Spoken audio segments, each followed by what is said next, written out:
Dalam nama Bapa dan Putra dan Roh Kudus. Amin. Allah Bapa yang Maha Kasih, kami bersyukur kepadamu atas penyertaan-Mu dalam hidup kami. Sebentar lagi kami akan mendengarkan dan merenungkan firman-Mu. Berkatilah kami agar kami mampu memberikan hati dan pikiran kami untuk merasakan kehadiran-Mu dan sapaan-Mu lewat sabda dan renungan hari ini. Dan semoga semuanya itu menjadi petunjuk bagi kehidupan kami dan menerangi kegelapan hati kami. Demi Kristus Tuhan kami. Amin.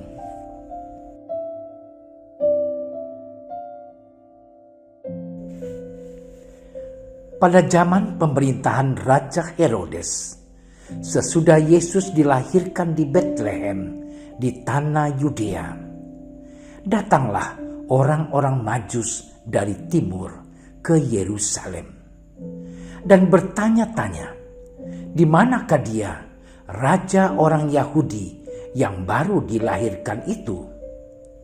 Kami telah melihat bintangnya di timur, dan kami datang untuk menyembah dia. Ketika Raja Herodes mendengar hal itu, terkejutlah ia beserta seluruh Yerusalem. Maka dikumpulkannya semua imam kepala dan ahli Taurat bangsa Yahudi.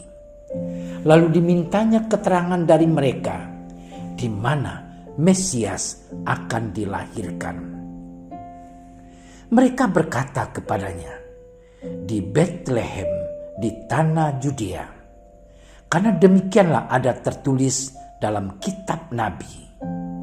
Dan engkau Betlehem, tanah Yehuda, engkau sekali-kali bukanlah yang terkecil di antara mereka yang memerintah Yehuda, karena daripadamulah akan bangkit seorang pemimpin yang akan menggembalakan umatku Israel.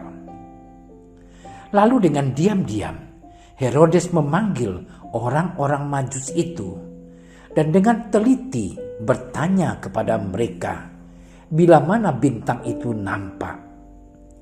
Kemudian ia menyuruh mereka ke Betlehem, katanya, "Pergi dan selidikilah dengan saksama hal-hal mengenai anak itu, dan segera sesudah kamu menemukan dia, kabarkanlah kepadaku, supaya aku pun datang menyembah dia." Setelah mendengar kata-kata raja itu, berangkatlah mereka. Dan lihatlah, bintang yang mereka lihat di timur itu mendahului mereka hingga tiba dan berhenti di atas tempat di mana anak itu berada. Ketika mereka melihat bintang itu, sangat bersukacitalah mereka. Maka masuklah mereka ke dalam rumah itu dan melihat anak itu bersama Maria ibunya. Lalu sujud menyembah dia. Mereka pun membuka tempat harta bendanya dan mempersembahkan persembahan kepadanya, yaitu emas, kemenyan, dan mur. Dan karena diperingatkan dalam mimpi supaya jangan kembali kepada Herodes, maka pulanglah mereka ke negerinya melalui jalan lain. Demikianlah Injil Tuhan.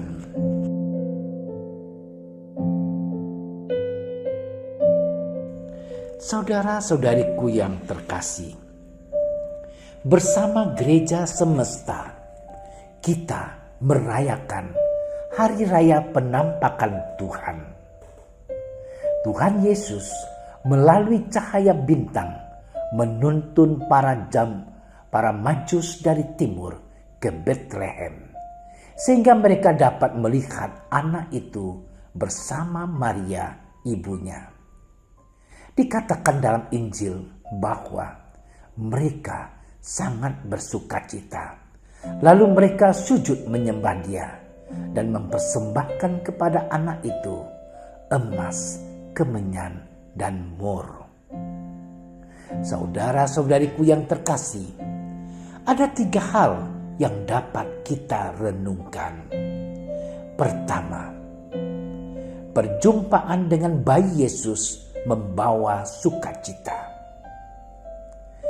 Dalam salah satu kontemplasi saya bertanya diri, seandainya aku kecil dulu, punya teman Yesus mungil, apa yang akan aku perbuat? Saya membayangkan, saya minta izin sama Bunda Maria, lalu ku ajak bayi Yesus, aku gendong, aku ajak bermain-main di sawah yang hijau, bermain-main di air yang jernih, menikmati indahnya alam ini. Ku buat senyum di bibir mungilnya. Intinya, hati saya pasti bersukacita, gembira bersama bayi mungil Yesus. Indahnya bersama Yesus. Saudara-saudariku yang terkasih, memasuki abad ke-21 ini, kita dihadapkan pada new era, hidup baru dalam masa pandemi COVID-19. Hidup harus terus berlangsung, kesulitan harus tetap diatasi, tantangan harus dihadapi. Apakah kita menemukan sukacita dalam perjuangan hidup ini? Bagi kita yang belum merasakan sukacita, bisa jadi karena belum membawa bayi Yesus dalam hidup kita, dalam suka dan duka hidup kita, dalam perjuangan dan kegigihan hidup ini. Maka refleksi kita, apakah aku mengikut sertakan Yesus dalam hidupku? Apakah aku menggendong dan membawa bayi Yesus kemanapun aku pergi, supaya aku menemukan sukacita bersama Dia? Apakah aku merasakan kehadiran Dia yang menampakkan diri dalam setiap tarikan nafas hidupku? Kedua, bersujud di hadapan bayi Yesus. Saudara dan saudariku terkasih, dalam hiruk pikuk dunia ini, materi sering menjadi hal yang utama. Banyak orang rela bekerja keras, lelah, letih, lesu, lunglai, dan capek. Bahkan ada yang tidak mempedulikan dirinya demi menghidupi seluruh keluarganya. Ada yang bekerja dari pagi sampai malam, berangkat pagi-pagi buta, pulang larut malam. Karena lelah, istirahat di depan televisi, sambil televisi yang menonton dia sampai pagi. Demikianlah kehidupan kita alami. Di tengah kesibukan harian, kita diingatkan untuk bersujud di hadapan Yesus, memberi ruang dan waktu untuk kehadiran Dia di dalam kehidupan. menempatkan Dia sebagai yang utama, yang kita sembah, yang kita muliakan dalam hidup iman kita. Adakah sedikit waktu kita untuk bersujud di hadapan Dia? Ataukah kita melupakan Dia sehingga tidak ada waktu sejenak pun untuk sujud menyembahnya? Ketiga, persembahan terbaik para Majus mempersembahkan emas, kemenyan, dan mur. Emas adalah persembahan yang paling berharga bagi seorang raja, lambang kemewahan, kekuasaan, dan takhta. Kemenyan dipakai sejak zaman kuno sebagai sarana kebaktian. Asap dupa membumbung ke surga, menyenangkan hati sang ilahi, lambang keharuman dan wangi-wangian.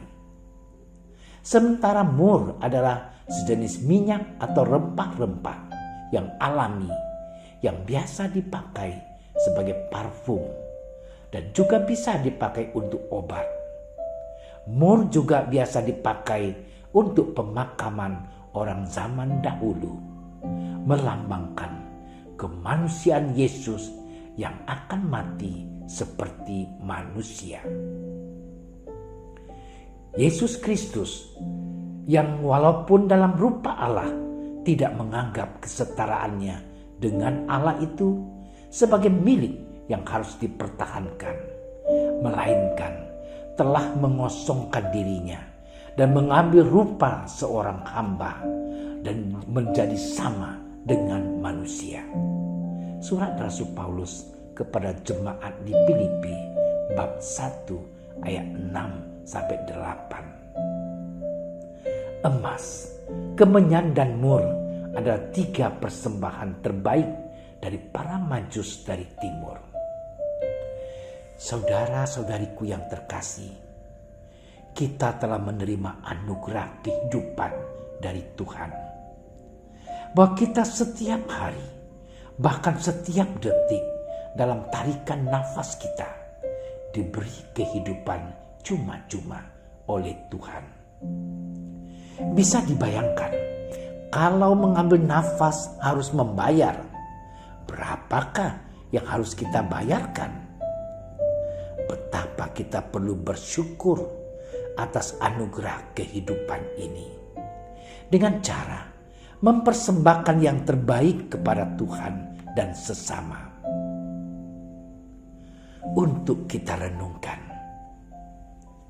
apakah aku sudah menjadi bapa yang terbaik bagi keluarga, ibu yang terbaik, anak yang terbaik, mahasiswa-mahasiswi terbaik, karyawan terbaik, frater terbaik, suster terbaik, pastor atau romo terbaik, dokter terbaik, dan lain-lain. Intinya, memberikan hidup seutuhnya sebagai persembahan terbaik bagi Tuhan dan sesama dalam tugas dan pelayanan kita. Saudara-saudariku yang terkasih, marilah kita mohon agar kita dapat memberikan diri yang terbaik dimanapun kita berada dan kapanpun dalam kehidupan kita, sehingga kita dapat merasakan penampakan Tuhan dan berani memancarkan kasih Tuhan bagi sesama di sekitar kita. Semoga rahmat Allah melimpah bagi Anda semua sekarang dan selama-lamanya. Amin. Ya Tuhan, kami bersyukur atas kehadiran-Mu dalam hidup kami. Kami mohon berkat-Mu agar kami dapat memberikan diri yang terbaik sebagai persembahan hidup kami bagi-Mu dan bagi sesama. Demi Kristus, Tuhan dan Juru Selamat kami. Amin. Dalam nama Bapa dan Putra dan Roh Kudus. Amin. Terima kasih sudah menyaksikan renungan hari ini. Jangan lupa like, subscribe, dan aktifkan tombol loncengnya agar Anda yang pertama mendapatkan notifikasi updatean renungan harian dari Komsos Keuskupan Padang. Dan bagikan ke sosial media agar saudara-saudara kita dapat mendengarkan dan merenungkan firman Tuhan.